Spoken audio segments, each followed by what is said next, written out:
Within National Socialism, you have, of course, all sorts of loyal Nazis, some who are devoted to the cult of Hitler, others who share a broader right-wing racist ideology, nationalism and xenophobia and anti-Semitism, others that are sheer opportunists, hope to get ahead by aligning with the winners, and others that simply aren't much capable of making up their own minds and simply follow whoever seems to be in power.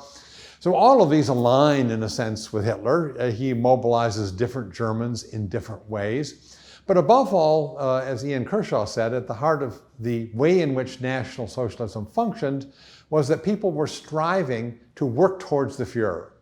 It is not top-down orders, but in a sense, all sorts of people striving to be the ideal Nazi, to be the loyal Hitlerite, and to win Hitler's favor, particularly among the big power brokers, by anticipating and doing what Hitler wants without having to be told when and how to do it. So you have this competitive system in which if Hitler takes a problem seriously, and he takes the Jewish problem seriously, they are going to be competing with one another to come up with more drastic, more radical, and ever more final solutions to this total problem. In a sense, total problems require total solutions. And so for the eternal Jewish problem, a final solution, who can come up with the most final of final solutions, is going to be the one that has Hitler's strongest favor. So you have, in a sense, both the ideology and the mechanisms and functioning of the Nazi regime that dovetail into a very lethal combination that will lead through trial and error and competition to a consensus of destroying the Jews when other alternatives don't work.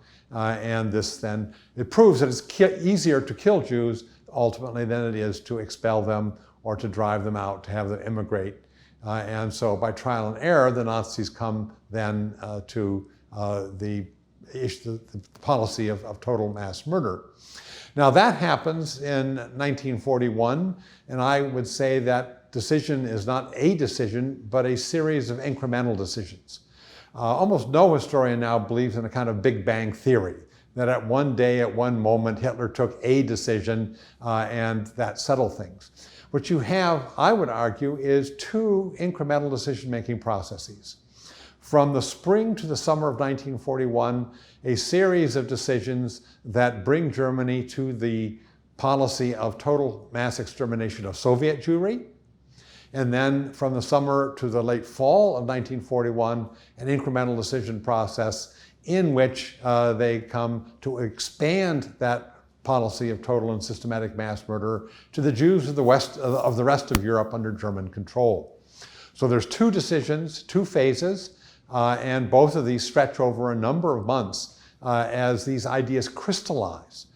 So it isn't like a light bulb going on or a big bang. What you have is a crystallization, a realization that this has to be done and this is how one would do it.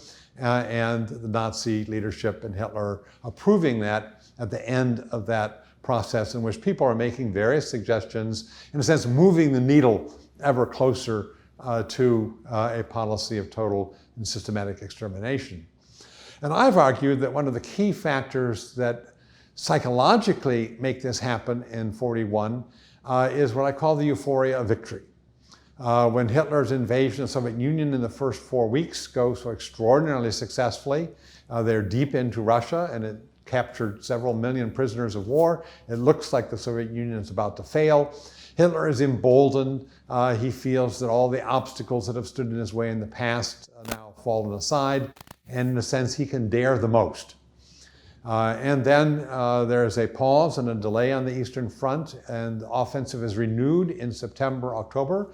Remember, since September, they encircle Leningrad, they capture Kiev, and in early October, the drive to Moscow, they have the double encirclement victory of Vyazma and Bryansk. It looks like the road to Moscow is open. That is the second euphoria of victory that leads Hitler to give the nod of the head, the approval to expanding the extermination policy to the rest of Europe. So that you have these two periods of incremental decision-making driven in part by a euphoria of victory. and always in the end needing Hitler's ultimate approval. And so I see summer of 41 as the turning point, the point of beyond no return, one might say, for the fate of Soviet Jewry. By late October, you have passed the Rubicon, you've gone past the tipping point in terms of the fate of the rest of European Jews. And what really has happened here is one has shifted from a policy of expulsion and decimation now to one of total extermination. The key thing, up until the fall of 41, the Nazi ultimate plan was to chase Jews out. After October of 41, the idea is to keep them in. This is when emigration ends. This is when the emigration gates are sealed. No Jews are to escape, because the new policy is to keep them and murder them, not to expel and decimate them. So the final turning point I place really very closely tied to Himmler and Heydrich's decision to ban any further Jewish escape from Europe to the third week of October in 1941.